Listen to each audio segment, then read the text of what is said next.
After a nice boxing weekend, we check in here on Yahoo, and Kevin Iole, our lead boxing writer, is here with us. Nice fight, huh? Nonito Donaire, that sent a message.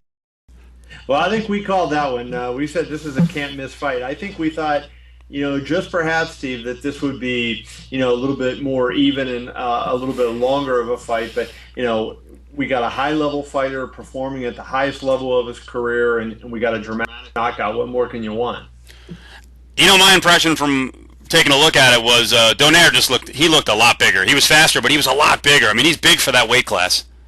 It's funny you say that because a lot of people said that last night, and I didn't get that sense. The HBO weights, Donaire weighed 126 last night before he walked to the ring, and Montiel weighed 134. Wow. Montiel was the bigger guy by a fairly substantial margin at that weight class. At 8 pounds, that's a pretty big jump up. And yet a lot of people thought Donaire did look bigger. I think that's a tribute to the work he did, with his team, Mike Basil, Victor Conti, Remy Korchemny. I thought Montiel looked a little stiff, and I thought he looked a little intimidated, frankly. I didn't think he'd let his hands go. I agree. I asked a lot of people. I thought he looked stiff, especially at the very beginning of the fight. Never did look comfortable to me. Never did get into the flow of the fight. And nobody else seemed to feel that way. I'm glad you noticed that, Steve, because I thought it right away. He just doesn't look like he's ready to go. He's happy to be here, that type of thing. And by contrast, I thought Donaire was just loose and free and easy and was firing away with some really hard shots. One of the advantages we have being ringside compared to TV is that you can really tell the velocity of the punches. And I mean, I thought last night Donaire's punches were extremely hard. I thought he, hurt and shook up Montiel several times in the fight, including a couple times in the first round. Got him once again in the second before the finish. But, that was an extremely impressive performance by Nonito Donaire. Donaire said in the ring that he's not that interested in going up immediately. He wants to be the king of the 118 division. Do you buy that? Well, I do buy that he wants to. Will he? No.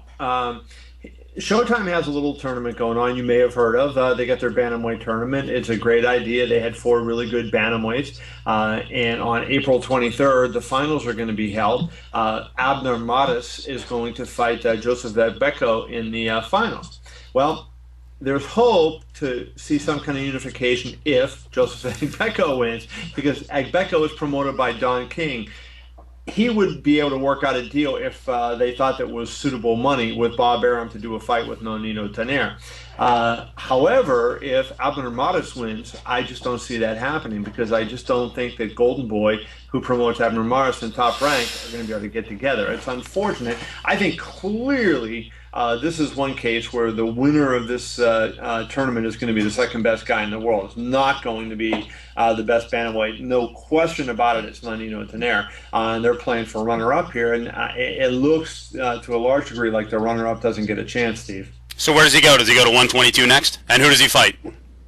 Well, I think there's a couple options. Do they want to go stay at bantamweight? Maybe a guy named Anselmo Moreno, a really talented boxer, not a lot of power, but he's got 30 wins, 1 loss. I think it's 10 knockouts. Pretty good guy. If they want to go to him, that would he has a WBA belt. They could do something there. If they decide they want to go elsewhere, then I think they start looking up to either 122 or 126. I think, frankly, it's a little bit early for him to move to featherweight. I think he has to frame that he's going to be able to move to not only featherweight but beyond. But I think right now, you're talking the featherweight division is stacked with really good guys, especially at the very top.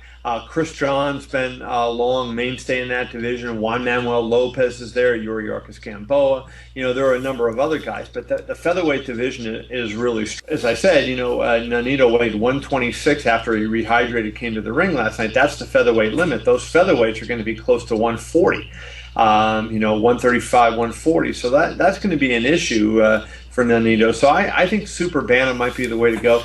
The problem with Super Bantam, not the attractive fights. A couple Japanese fighters there, Steve Molitor, who, Top Rank signed, so you can put him in with him. Also another guy, Wilfredo Vasquez, he's got a fight on on May 7th on the undercard of the Mosley fight.